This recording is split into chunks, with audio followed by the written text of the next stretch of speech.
But tonight, the nation mourns after the bodies of 74 people were pulled from that burnt-out building in the Johannesburg CBD. Among the dead, the bodies of 12 children. More than 50 others are in hospitals around the province.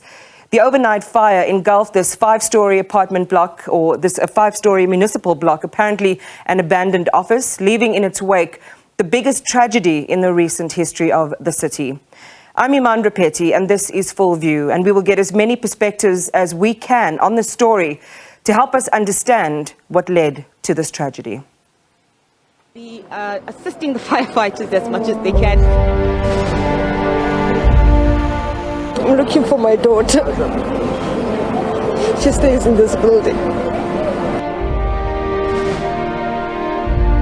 I met some of the people that says she was in the building, but then everybody was running for their lives, so they don't know if she's trapped inside or she's been one of the people that are taken away, or I actually don't know.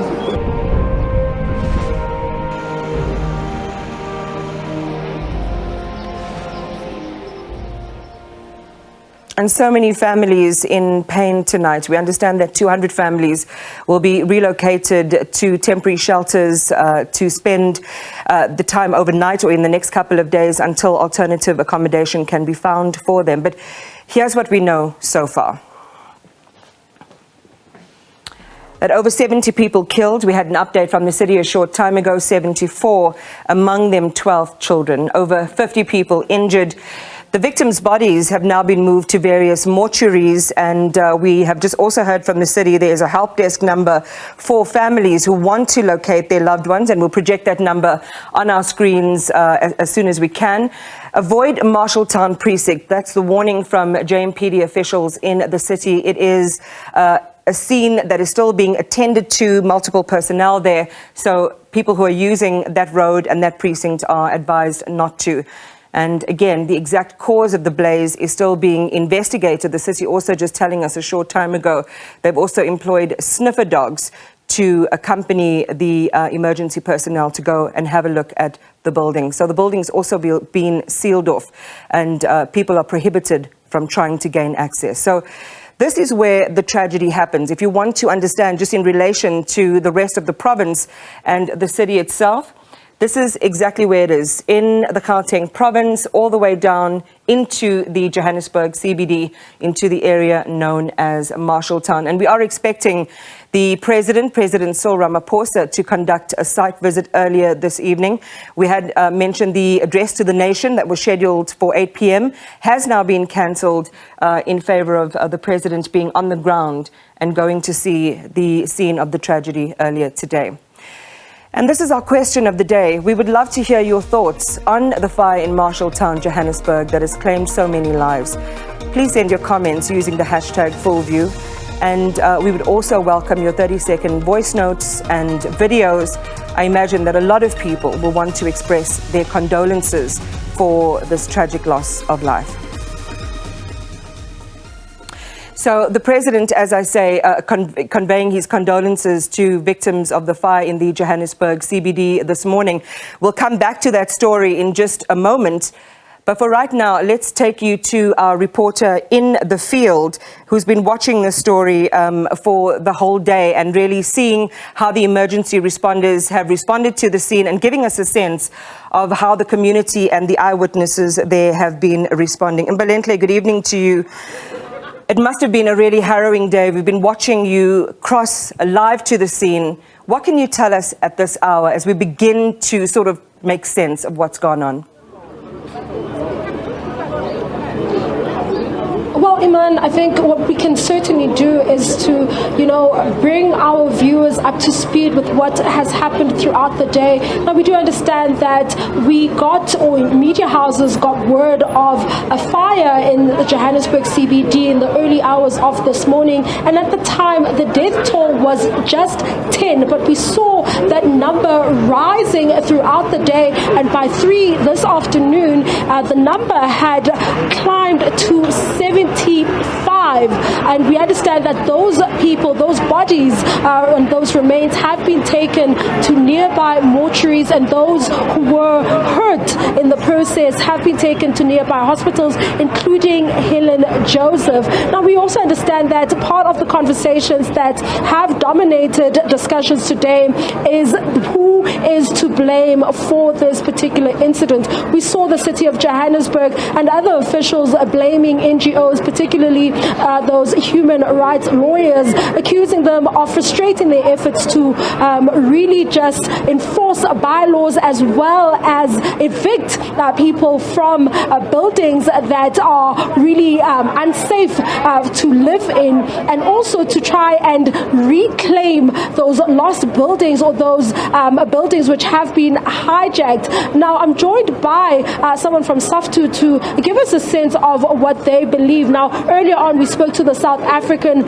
Human Rights Commission, which has challenged parliamentarians to change the Prevention of Illegal Evictions Act to allow the city of Johannesburg or municipalities to carry out evictions as they see fit, or without really going to court and getting that eviction order from the courts. I'm joined by someone from SAFTU here, Trevor Shaku. He is the spokesperson for SAFTU. Thank you so much for speaking to us. Now, at the same time, before I speak to SAFTU Secretary General, I'm hearing people screaming, and we know that we are expecting the president to arrive any moment now. It's unclear if the screams are for the president's motorcade, but where we're positioned, we should be able to see if the president, or when the president comes in, because the president is most likely to walk inside that building where engineers have just returned from doing an inspection. And now this inspection is intended to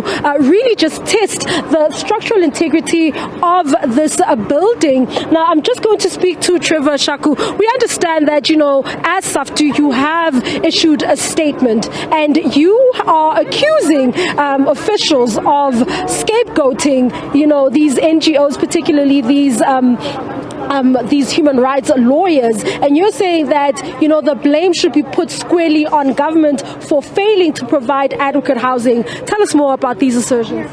Indeed, we think that the people who must be blamed here is government. You can't blame human rights NGOs, which are fighting for the rights of people not to live in the streets and not to be homeless. After all, it is the very same politicians in parliament who enacted and promulgated the law for prevention of illegal evictions.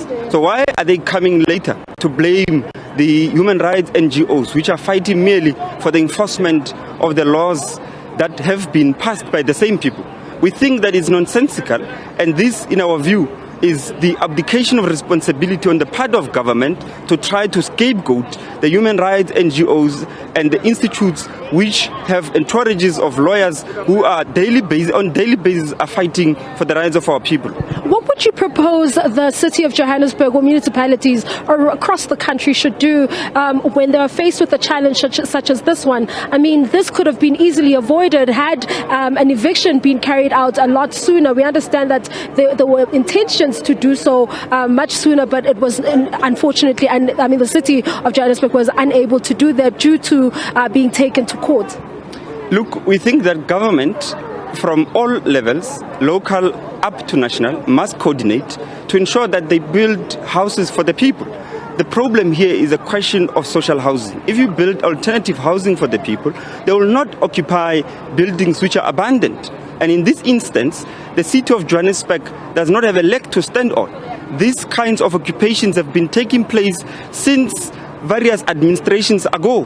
Why haven't they built alternative housing for the people? They can't come and blame the people who are occupying here. Are they expecting them to go and sleep under the bridges? We do not think that they have a leg to stand on, and what they should do is to coordinate with Treasury to ensure that they build social housing for our people. Okay.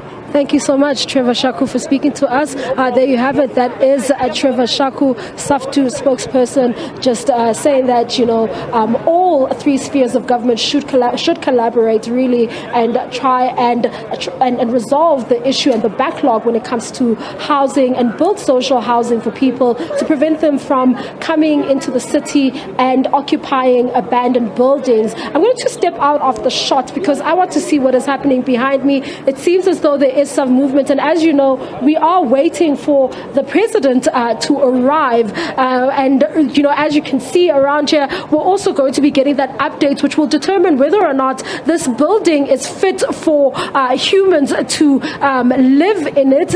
You will remember that earlier on there was also a situation, or a bit of a situation, where the people who were living inside the building refused to go to the alternative accommodation provided because they are fearful. I'm not sure why, but it seems as though they also want to go back inside this building, and even though they have been provided with alternative accommodation, they have chosen to remain here to hear the verdict on the status of the building. For now, it is back to you in studio.